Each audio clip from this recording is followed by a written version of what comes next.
नमस्कार विद्यार्थी मित्रांनो, स्वागत आहे तुमचं माझ्या यूट्यूब चॅनलवर. तुम्हाला आजचा हा प्रश्न दिसत असेल, रविवारीचा प्रश्न आहे हा. कंबाईंड ग्रुप सी 2025ला मुख्यच्या परीक्षेला हा प्रश्न विचारलेला आहे.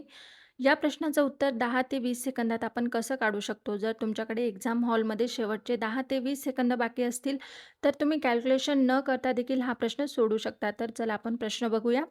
रेखा आणि नेहा यांच्या सध्याच्या वयाचे गुणोत्तर 7:5 आहे. जर 6 वर्षांनी त्यांच्या वयाचे गुणोत्तर 4:3 असेल, तर नेहाचे सध्याचे वय किती? आता नॉर्मली हा प्रश्न सोडवायचा असेल, तर आपण नेहाचं वय हे 5x करतो आणि रेखाचं वय आपण 7x मानू आणि त्यानंतर इक्वेशन तयार करून आन्सर काढू शकतो. पण जर समजा तुमच्याकडे पेपरमध्ये शेवटचे 10 ते 20 सेकंद बाकी आहेत आणि अशा वेळी कॅल्क्युलेशन करायची देखील तुम्हाला गरज नाही आहे. सगळ्यात आधी काय करायचं, ऑप्शन बघायचं. तर ऑप्शन आहेत 32 वर्ष, 36 वर्ष, 30 वर्ष आणि 28 वर्ष. आता या प्रश्नामध्ये आपल्याला नेहाचं वय विचारलेलं आहे आणि रेशिओमध्ये रेखा आणि नेहा यांचं वय हे 7:5 दिलेलं आहे.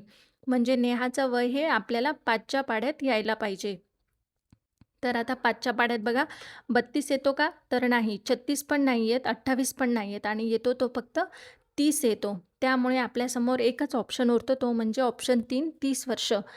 आता काही विद्यार्थ्यांना प्रश्न पडेल की फक्त 5च्या पाढ्यात आहे म्हणून 30 कसं ठरवलं? इथे एक महत्त्वाची गोष्ट लक्षात ठेवायची आहे. फक्त ऑप्शन 5च्या पटीत आहे म्हणून प्रश्नात लगेच उत्तर टिक करायचं नाही. आपल्या प्रश्नातील बाकीची कंडिशन देखील योग्य आहे का नाही ते एकदा व्हेरीफाय करायचं आहे. तर ते कसं व्हेरीफाय करायचं आहे? इथे नेहाचं वय 30 वर्ष दिलेलं आहे. जर नेहाचं वय 30 वर्ष येईल, तर रेशोने रेखाचं वय हे 42 येणार. ओके. आता 6 वर्षांनी त्यांचं वय किती होणार? 6 वर्षांनी नेहाचं वय हे 36 होणार आणि रेखाचं वय हे 48 होणार. या दोघांना 12ने भाग दिला तर त्यांचा रेशिओ हा 4:3 येतो. ओके. आणि या प्रश्नामध्ये रेशिओ देखील दिलेला आहे हा 4:3, म्हणजे आपलं उत्तर 30 वर्षाचं आता परफेक्ट मॅच होतं. आणि अशा प्रकारे ही तुमची एक्झाम हॉलमध्ये शॉर्टकट स्ट्रॅटजी नक्की बनेल.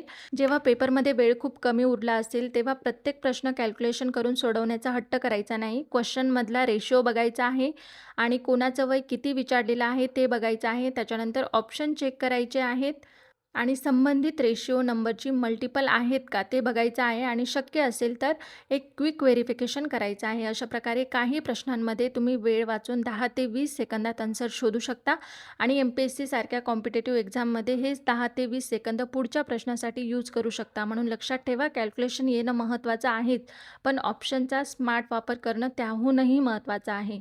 आजचा हा व्हिडिओ तुम्हाला कसा वाटला मला नक्की सांगा. थँक्यू.